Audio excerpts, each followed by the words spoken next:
भारत और पाकिस्तान की सरहद पर एक कबूतर एक आम का पेड़ लगाता है। वो रोज अपनी चोंच में पानी भरकर लाता है और उस नन्हे पौधे को सींचता है। वो हर किसी से कहता है, ये आम का पेड़ नहीं, ये अमन का पेड़ है। एक दिन इस पर शांति के आम लगेंगे। वक्त बीतता है। पौधा बड़ा होकर एक घना पेड़ बन जाता है। उस पर आम लगते हैं।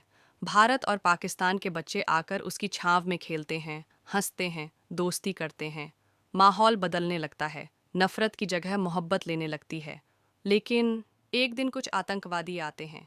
वे उस पेड़ को काटने की कोशिश करते हैं। कबूतर डरता नहीं। वो अपने पंख फैलाकर पेड़ के सामने खड़ा हो जाता है।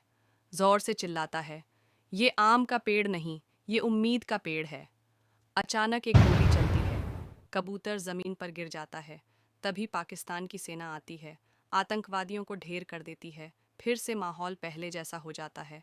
बच्चे फिर से उसी पेड़ की छांव में खेलने लगते हैं। वो कबूतर मरा नहीं। वो हर उस दिल में जिंदा है जो अमन चाहता है। अगर आपने अभी तक उस बहादुर कबूतर के लिए चैनल को सब्सक्राइब नहीं किया तो अब भी करें, क्योंकि अमन की आवाज़ को फैलाना हम सब की जिम्मेदारी है।